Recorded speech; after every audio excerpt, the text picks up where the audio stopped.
Bonjour, je suis Claude Rivet, conseiller en gestion et transition de carrière pour l'organisme Midi 40. L'objectif de la présentation aujourd'hui, c'est de vous parler de conciliation, travail et retraite. C'est ce qu'on va faire, ce qu'on va s'appliquer à vous démontrer, puis les bénéfices qu'on peut y trouver aussi. Alors, l'aperçu de la conférence, ce qui motive le maintien ou le retour sur le marché du travail, travailler après la retraite, est-ce normal? Démystification de la personne âgée, tiens, un sujet intéressant.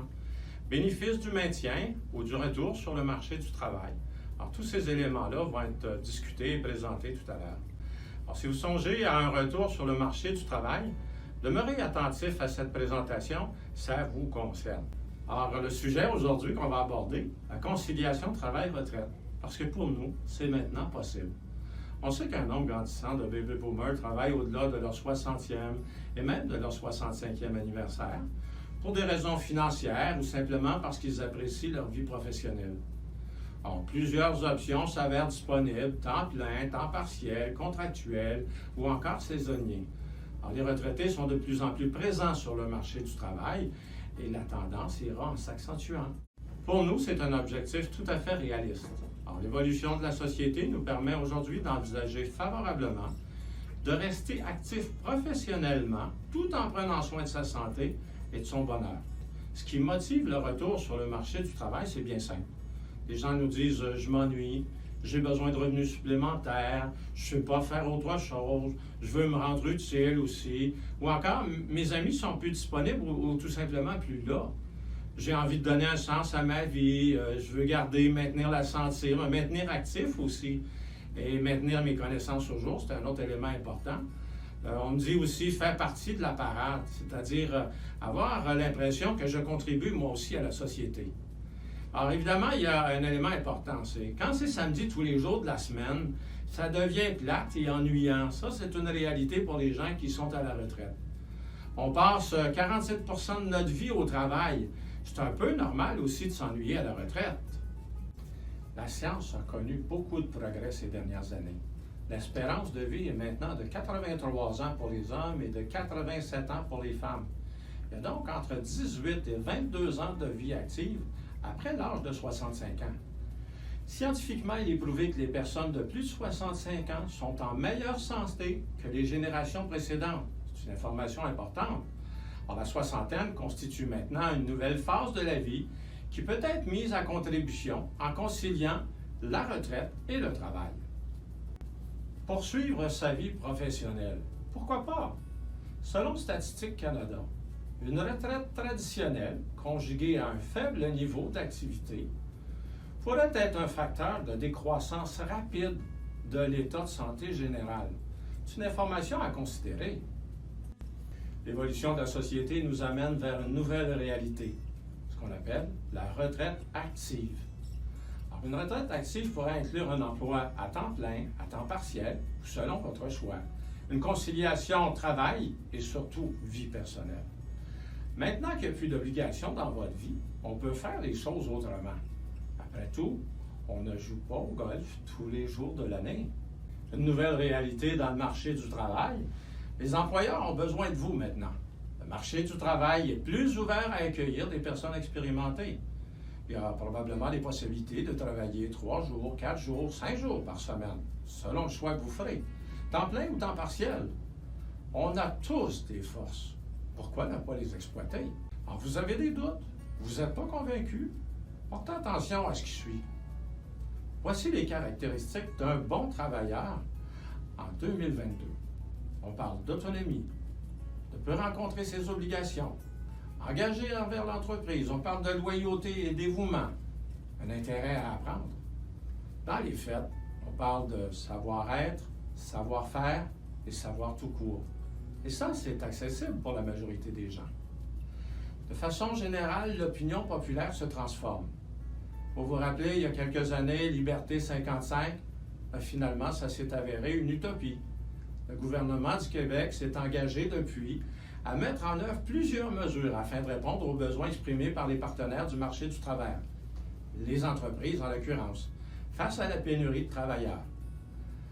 Alors, le rôle, c'est mettre en lumière la valeur ajoutée des personnes expérimentées, c'est vous et moi, auprès des entreprises. Soutenir les entreprises dans la bonne pratique à adopter.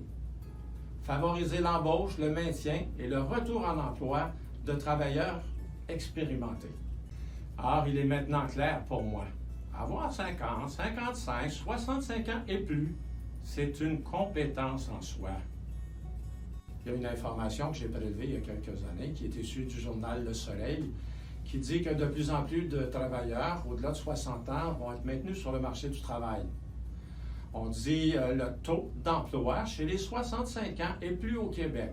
Alors, on a évolué un petit peu vers le 65 en disant qu'il est plus bas que la moyenne nationale et plus bas que ceux de l'Ontario et de l'Alberta. Je suis en train de vous dire que dans d'autres provinces, on travaille beaucoup plus longtemps que ce qu'on voit au Québec. En analysant les données des États-Unis, disponibles depuis 1996, on constate que le taux dépasse celui du Québec et du Canada. Et ce n'est pas tout. Le même phénomène est constaté dans les pays scandinaves et au Japon. Alors, quels sont les bénéfices qu'on peut retirer du maintien au travail, du retour au travail pour les personnes expérimentées? On parle de maintien des connaissances, des compétences à jour, améliorer la perspective de carrière, travailler à temps plein, à temps partiel, 2 jours, 3 jours par semaine, enfin, selon ce qui vous convient. Transmettre des connaissances à ses collègues, procéder à des transitions souples et graduelles vers la retraite, relever un nouveau défi, demeurer actif, se sentir utile et intégré dans la vie active, augmenter son revenu, et le dernier, pouvoir se gâter.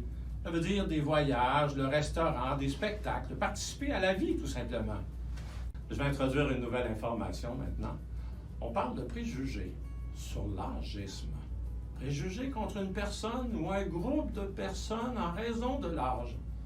Mais je pourrais aussi vous dire que l'âgisme n'est pas seulement en regard de notre âge, vous et moi, parce que c'est aussi un phénomène qui concerne les jeunes.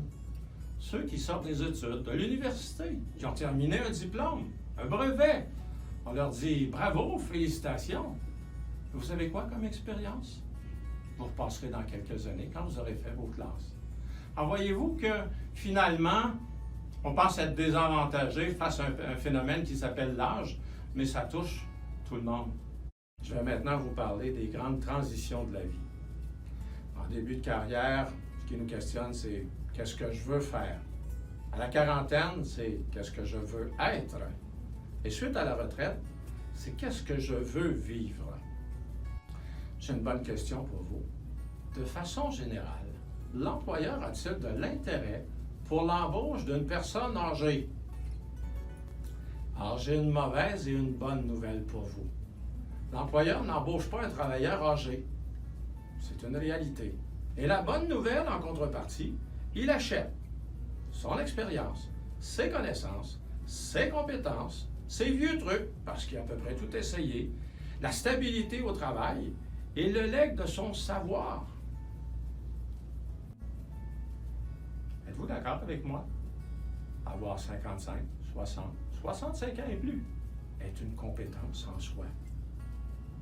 Ensuite, à votre réflexion personnelle, il faudra identifier vos intérêts, analyser votre potentiel, mesurer les énergies que vous souhaitez y consacrer et se faire accompagner par un centre conseil en emploi comme Medi40, qui est spécialisé auprès des travailleurs expérimentés à Laval.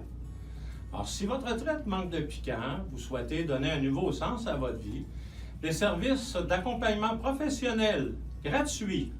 Alors, pour avoir accès à nos services, une seule condition, être expérimenté dans la vie, avoir plus de 40 ans, tout simplement. En conclusion, je vous invite à communiquer avec nous pour nous faire part de votre opinion suite à cette présentation. Il nous fera plaisir de discuter de votre projet et de vous transmettre des informations supplémentaires. Merci d'avoir pris le temps d'écouter cette présentation. Et je vous souhaite entre-temps un merveilleux projet de retour sur le marché du travail. Et je vous dis à bientôt!